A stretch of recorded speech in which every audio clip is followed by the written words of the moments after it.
Assalamualaikum warahmatullahi wabarakatuh. Waalaikumsalam.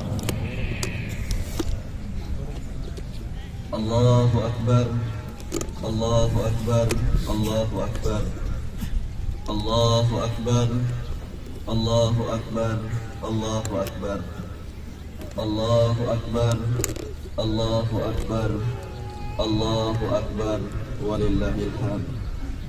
Allahu Akbar kabira, walhamdulillahi katsira, wa subhanallahi bukrata wa asila.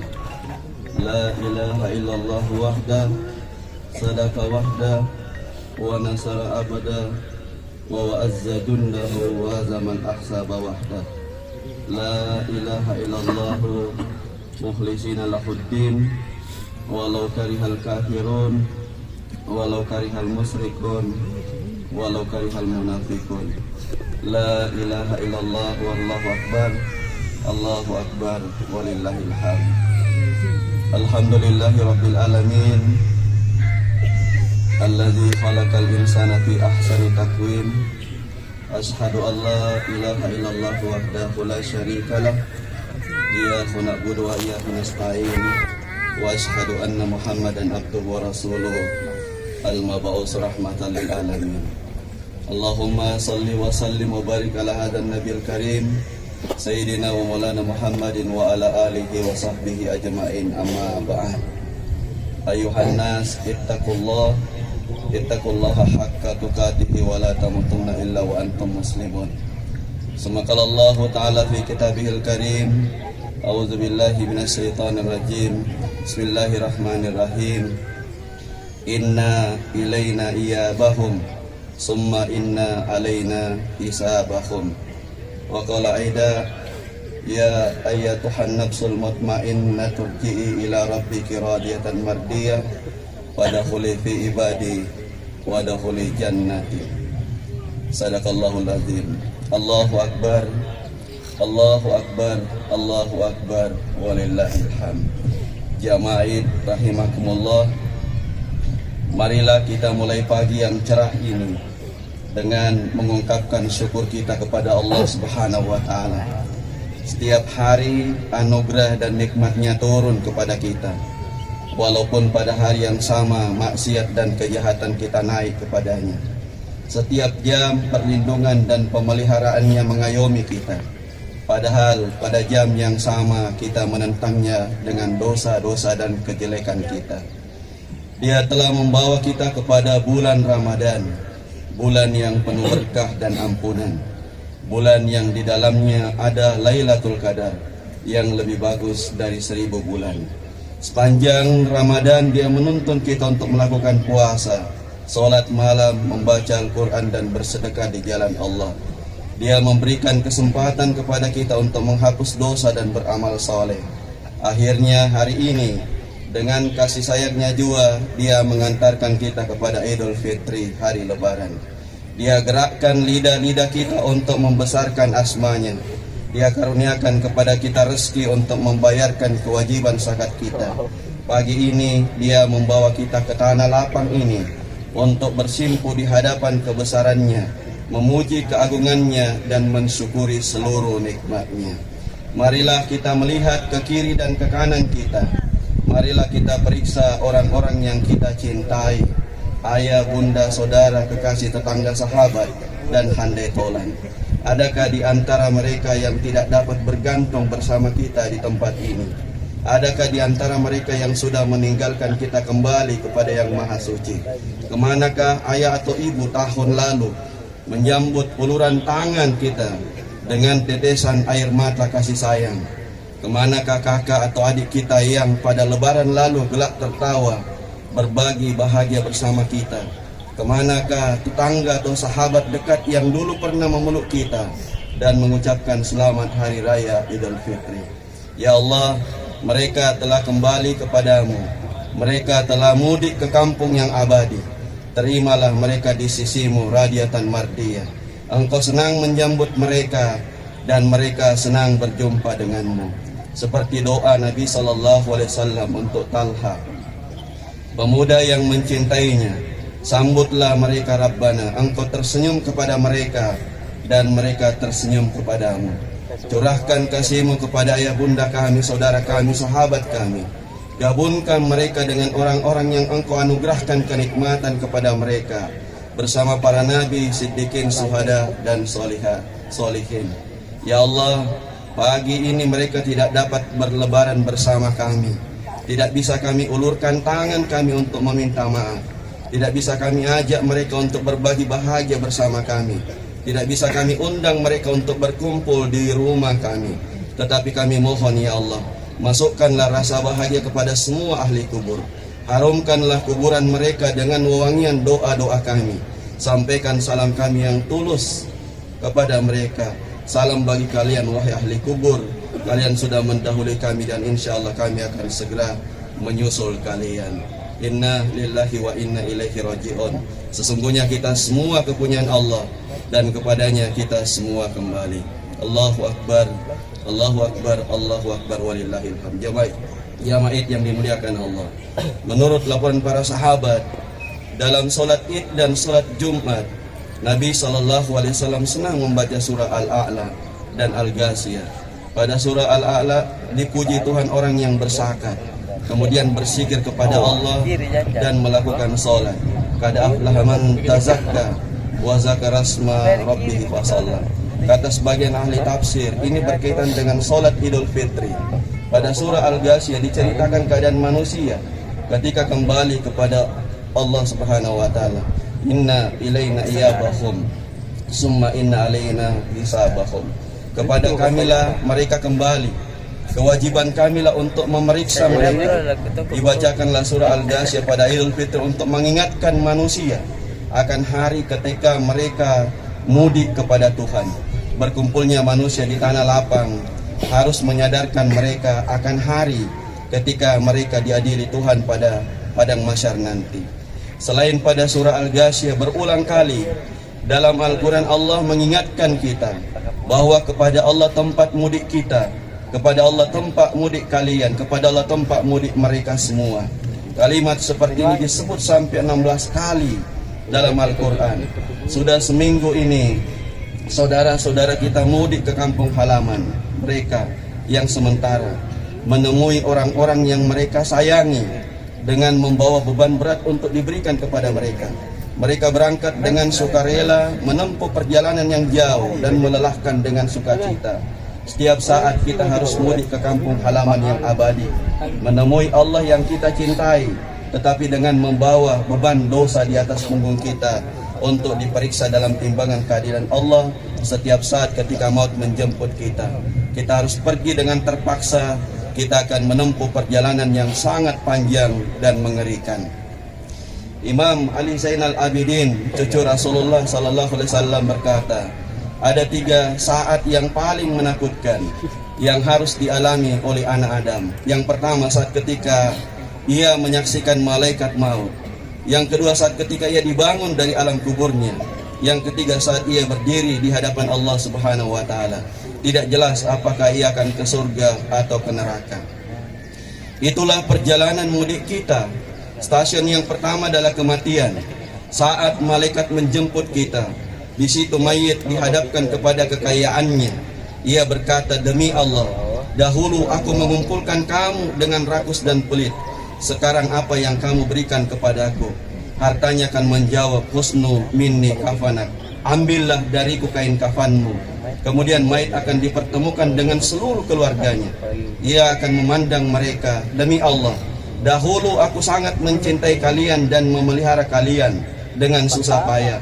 Apa yang kamu berikan kepadaku?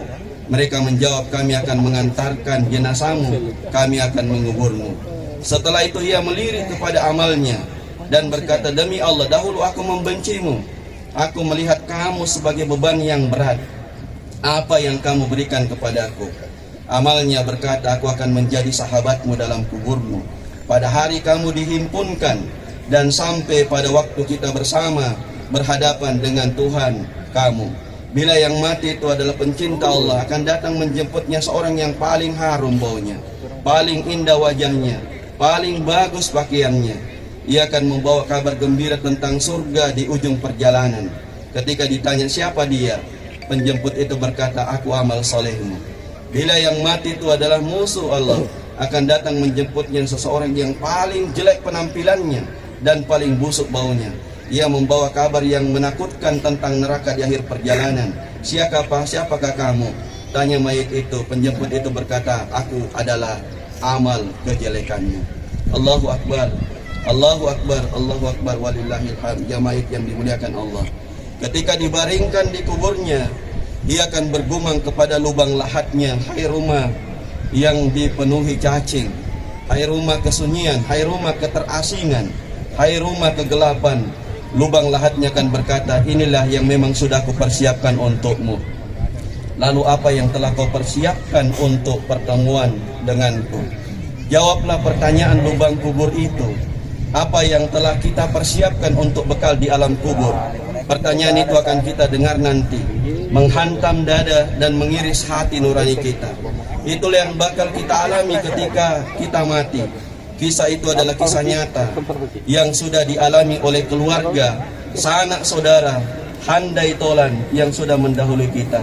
Kisah itu disampaikan kepada kita dalam hadis-hadis yang sahih, yang tidak diragukan kebenarannya. Allah Subhanahu wa Ta'ala menjelaskan kepada kita dua macam kematian. Pertama, kematian mungkin yang saleh, orang-orang yang diwafatkan malaikat dalam keadaan baik. Para malaikat berkata, sejahteralah bagi kalian, masuklah ke surga dengan apa-apa yang sudah kalian amalkan. Quran surah An-Nahl ayat 32. Allah Subhanahu wa Ta'ala akan menyapanya dengan mesra, hai jiwa yang tentram, kembalilah kepada karunia Tuhanmu dengan penuh keridaan dan diridai, dan masuklah dalam kelompok hamba-hambaku, masuklah ke dalam surgaku. Quran surah Al-Fajr ayat 27-30. Kedua, kematian yang durhaka. Simaklah pertanyaan Allah, bagaimana keadaan mereka ketika malaikat maut mematikan mereka, seraya meredamkan muka mereka dan punggung mereka. Yang demikian itu karena mereka mengikuti apa yang dimurkai Allah dan membenci keridaannya. Lalu Allah hapuskan semua amalnya. Quran surat Muhammad ayat 7-28. Orang-orang yang dimatikan malaikat dalam keadaan berbuat dosa, menzalimi diri mereka, maka mereka merebahkan diri menyerah seraya berkata, kami tidak melakukan perbuatan jahat. Malaikat menjawab, kamu justru melakukannya. Sesungguhnya Allah Maha mengetahui apa yang telah kamu kerjakan. Maka masuklah ke pintu-pintu neraka Jahannam, kekal di dalamnya. Sungguh sangat buruklah tempat orang-orang yang menyombongkan diri. Quran surah An-Nahl ayat 28-29. Kita tidak tahu pada kematian yang mana kita akan berada. Apakah kita akan mati dalam pelukan kasih sayang Allah Subhanahu wa Ta'ala, ataukah dalam deraan malaikat maut dan kemurkaan Tuhan. Kita juga tidak tahu apakah kita akan bangkit dari kubur kita dengan wajah-wajah yang ketakutan atau wajah-wajah yang berseri-seri penuh kegembiraan. Yang kita ketahui dengan pasti ialah bahwa kita pasti masuk salah satu di antaranya. Kita sudah bekerja sepanjang tahun mengumpulkan bekal untuk mudik yang hanya beberapa hari. Sudahkah kita mempersiapkan bekal mudik untuk mudik yang jangkanya tidak terhingga? Kita sudah bekerja puluhan tahun, menghabiskan masa muda kita untuk persiapan masa tua kita yang berlangsung beberapa tahun saja. Sudahkah kita persiapkan bekal untuk perjalanan yang sangat panjang setelah kematian kita? Pernahkah kita dengar Rasulullah Sallallahu Alaihi Wasallam menceritakan orang yang paling malang ketika berhadapan dengan pengadilan Tuhan? Itulah mereka yang berdiri di hadapan Rabbul Alamin. Lalu di tangan-tangan mereka bergelantungan orang-orang yang pernah disakiti hatinya, orang-orang yang pernah disiksa tubuhnya, akan menghempaskan orang zalim di hadapan Tuhannya.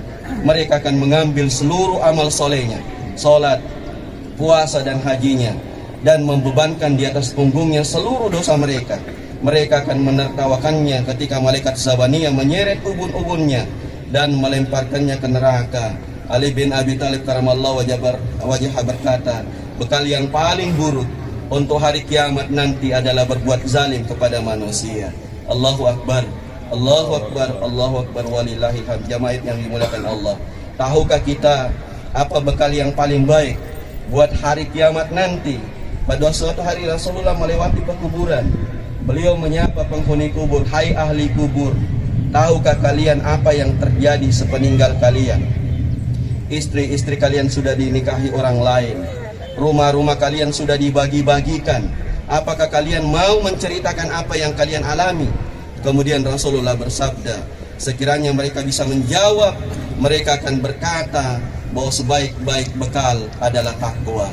Takwa menurut Al-Quran ialah menginfakkan harta dalam keadaan senang dan susah, mengendalikan amarah, memaafkan orang lain, sering berbuat baik, cepat meminta maaf bila berbuat salah, dan tidak mengulanginya lagi. Quran Surah Ali Imran ayat 133 sampai 135. Takwa masih menurut Al-Quran ialah mengisi sebagian besar malam untuk bermunajat kepada Tuhan, memohon ampunannya pada waktu sahur, dan memberikan harta kepada orang miskin dan orang yang berkekurangan. Az-Zariyat ayat 16 sampai 29. Secara singkat, bekal terbaik untuk hari mudik kita yang abadi ialah beribadah untuk memperoleh ridha Allah dan beramal saleh, untuk membahagiakan hamba-hamba Allah.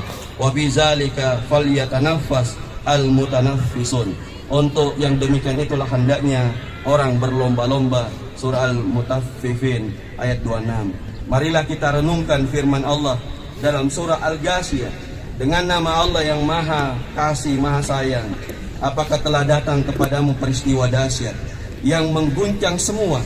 Wajah-wajah hari itu ketakutan, beramal kepayahan, terlempar ke dalam api yang bernyala, diberi minum dari mata air yang mengelak. Tidak ada makanan bagi mereka kecuali neraka, tidak menggemukkan dan tidak melepaskan rasa lapar. Wajah-wajah hari itu berseri-seri puas dengan hasil kerjanya, ditempatkan di surga yang tinggi. Tidak mereka dengar bicara hampa. Di sana ada mata air yang mengalir, di sana ada pelaminan yang ditinggikan, gelas-gelas yang diletakkan, bantal-bantal yang digelarkan, permadani yang dihamparkan. Kepada Allah Maha Kuasa, marilah kita tundukkan kepala kita, marilah kita ulurkan tangan kita, marilah kita tinggalkan apapun yang ada dalam benak kita. Mari kita bersimpu menghadapkan seluruh wajah kita kepada Dia yang menciptakan langit dan bumi dengan segala kepasrahan. Bersamaan dengan kalimat-kalimat doa kita, hilangkan perlahan-lahan semua suara lain, sehingga kita hanya mendengar jeritan hati nurani kita. Bismillahirrahmanirrahim. Ya Allah, inilah hari yang penuh berkah dan keberuntungan. Hari ini berkumpul kaum muslimin di sudut-sudut bumimu. Hadir di antara mereka pemohon, peminta, perindu, dan orang-orang yang takut. Engkau perhatikan keperluan mereka. Kami bermohon kepadamu ya Allah, demi kemurahan dan kebaikanmu, sampaikanlah salawat kepada Muhammad dan keluarganya. Ya Allah, kami yang berkumpul di sini bersaksi bahwa tidak ada Tuhan kecuali Engkau, dan Muhammad itu utusannya. Kau perintahkan kami untuk mengambil petunjuk dari Al-Quran, tetapi kami tinggalkan Al-Quran di sudut-sudut rumah kami, dan tidak kami baca kecuali ketika maut menjemput salah seorang keluarga kami. Atau kami baca Al-Quran tetapi setiap saat kelakuan kami bertentangan dengan Al-Quran. Kau ajarkan kepada kami untuk mencintai Rasul-Mu, tetapi kami enggan bersalawat kepadanya, tidak mau meneladani perilakunya, dan meninggalkan ahli bait yang diwasiatkannya. Ya Allah, kami layak menerima azab dan hukuman-Mu. Kami tidak pantas menerima kasih sayang-Mu, tetapi ya Allah, kasih-Mu jauh lebih besar dari dosa kami. Jika dosa-dosa kami besar di sisi-Mu, ampunan-Mu lebih besar dari dosa-dosa kami. Ya Allah, kami adalah hamba-hamba-Mu yang sering melalaikan perintah-Mu. Ketika Engkau memanggil kami untuk sholat, kami tulikan pendengaran kami. Kami asik dengan kesenangan kami. Engkau selalu memanggil kami dengan panggilan kasih sayang, tetapi kami membalasmu dengan kemaksiatan. Sulit lidah kami untuk berzikir kepadamu, berat kaki kami untuk melangkah ke tempat menyembahmu, kering mata kami untuk mengalirkan air mata kehusukan, gelap hati kami untuk melihat cahaya kesucian. Kami tinggalkan ibadah karena mengejar kesenangan dunia. Dunia kami makin sempit, kesulitan kami makin bertambah, waktu ibadah pun tidak terpelihara. Kami rugi dunia dan akhirat. Ya Allah, kami layak menerima azab dan hukuman-Mu. Kami tidak pantas menerima kasih sayang-Mu, tetapi ya Allah, kasih-Mu jauh lebih besar dari dosa kami. Jika dosa-dosa kami besar di sisi-Mu, ampunan-Mu lebih besar dari dosa-dosa kami. Ya Allah, kami mengaku sebagai hamba-hamba-Mu, tetapi kami sering menjadi hamba-hamba setan dan hawa nafsu kami. Kau larang kami mencuri dan merampas hak orang lain. tetapi kami dengan enteng mengerjakannya. Kau perintahkan kami untuk menjaga kehormatan kami, tetapi kami melanggarnya. Kau peringatkan kami untuk tidak menyakiti atau menzalimi sesama manusia dengan ucapan atau perbuatan, tetapi itulah kesenangan kami sehari-hari. Kau tunjuki kami untuk membersihkan hati kami dari kedengkian, dendam, kesumat, prasangka buruk dan permusuhan. Tetapi setiap hari hati kami makin kotor, makin suram, dan makin penuh dengan keburukan. Ya Allah, kami layak menerima azab dan hukuman-Mu. Kami tidak pantas menerima kasih sayang-Mu. Tetapi ya Allah, kasih-Mu jauh lebih besar dari dosa kami. Jika dosa-dosa kami besar di sisi-Mu, ampunan-Mu lebih besar dari dosa-dosa kami. Ya Allah, di hadapan kami ada orang yang dizalimi, kami tidak membelanya. Kepada kami banyak orang yang berbuat baik, kami tidak berterima kasih kepadanya. Orang bersalah meminta maaf kepada kami tidak memaafkannya. Orang susah memohon bantuan kami tidak menghiraukannya. Ada hak orang mukmin dalam diri kami tidak memenuhinya. Tampak di depan kami aib-aib orang lain, kami tidak menyembunyikannya. Dihadapkan kepada kami dosa, kami tidak menghindarinya. Ya Allah, kami layak menerima azab dan hukuman-Mu. Kami tidak pantas menerima kasih sayang-Mu, tetapi ya Allah, kasih-Mu jauh lebih besar dari dosa kami. Jika dosa-dosa kami besar di sisi-Mu, ampunan-Mu lebih besar dari dosa kami. Ya Allah, para pemohon sedang bersimpuh di pintu-Mu. Orang-orang fakir sedang berlindung di hadapan-Mu. Perahu orang-orang miskin sedang berlabuh pada pantai samudra kemurahan dan kebaikan-Mu, berharap dalam sampai ke halaman kasih dan anugerah-Mu. Ya Allah, jika dalam bulan Ramadan yang mulia ini Engkau hanya menyayangi orang-orang yang puasa dan sholat malamnya dengan penuh keikhlasan kepadamu, maka siapa yang akan menyayangi pendosa yang durhaka, yang tenggelam dalam lautan dosa dan kemaksiatannya? Jika Engkau hanya mengasihi orang-orang yang taat saja, maka siapa yang akan mengasihi orang-orang yang berbuat maksiat? Jika Engkau hanya menerima orang-orang yang beramal saja, maka siapa yang akan menerima orang-orang yang malas beribadah? Ya Allah, beruntunglah orang yang berpuasa, berbahagialah orang-orang yang sholat malam, selamatlah orang-orang yang ikhlas. Sedangkan kami hamba-hamba-Mu yang berbuat dosa, sayangilah kami dengan kasih sayang-Mu ya Allah. Lepaskan tengkuk kami dari api neraka dengan ampunan-Mu. Maafkanlah dosa-dosa kami dengan rahmat-Mu, wahai yang paling pengasih dari segala yang maha mengasihi. Rabbana zalamna anfusana wa illam taghfir lana wa tarhamna lanakunanna minal khasirin. Rabbana atina fid dunya hasanah wa fil akhirati hasanah wa qina azabannar. Subhana rabbika rabbil izzati amma yasifun wa salamun alal mursalin walhamdulillahi rabbil alamin. Allahu akbar, Allahu akbar, Allahu akbar, walillahil hamd. Ja'alana Allah wa iyyakum minal aidin wal faizin. Taqabbalallahu minna wa minkum taqabbal ya karim. Assalamualaikum warahmatullahi wabarakatuh. Waalaikumsalam.